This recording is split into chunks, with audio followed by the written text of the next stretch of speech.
Looking for more information on something you heard Cindy, Dave, or Lindsay talk about on the show? Then just check out Daytime's website at daytimeonline.tv.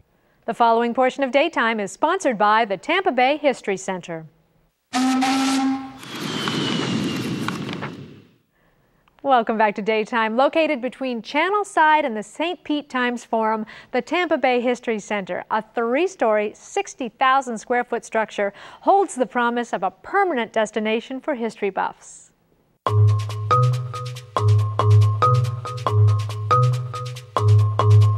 The Tampa Bay History Center is more than just a place to find historical facts. It's a link between the past and the present. The museum honors our community's character and heritage, stirring the spirit of adventure found in all its visitors with the incredible stories it has to tell. In a nutshell, describe this place for me.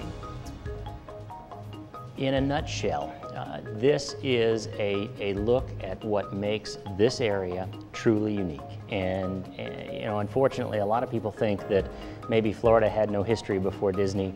I can take you around the corner and I can show you a 3,000-year-old canoe, dugout canoe that was used by peoples in this area almost 1,000 years before Christ.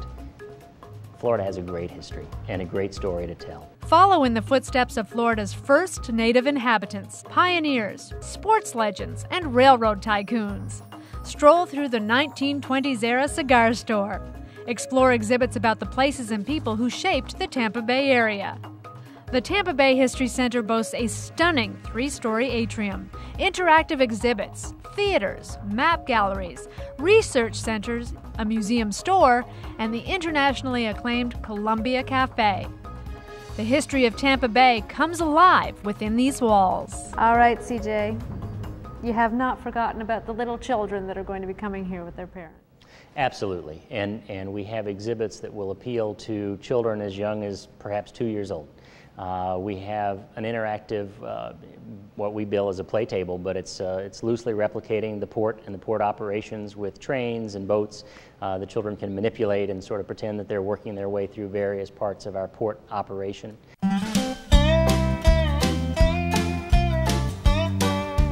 Well, this is a very moving experience. You get to experience what it's like to be a cattle rancher. Woo! Did you know that since 1941, rowing teams from northern colleges like Purdue and Duke have been coming here to train on the Hillsborough River during the winter months? Woo! It's fun!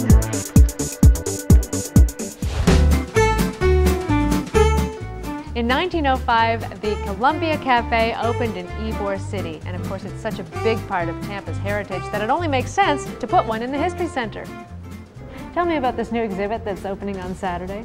We're very excited because not only are we opening a new exhibit, but we're opening a whole new floor of our museum. So if you've been here during the course of the last 10 months, what you're going to see after Saturday is almost a third again as much exhibits that you've seen thus far.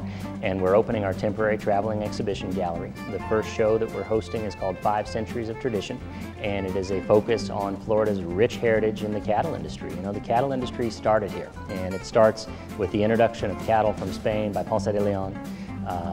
Cattle drives started here. They didn't start out west. We sort of think of them as starting out west, but they started here. Today, Florida remains one of the top producing states in terms of cattle. So there are a lot of parts of that story I don't think people realize or have any knowledge of. The Tampa Bay History Center's first temporary exhibit opens to the public on Saturday, September 19th. It's called Florida Cattle Ranching, 5 Centuries of Tradition. For more information, visit tampabayhistorycenter.org or call 813-228-0097. Don't go away. Daytime will be right back.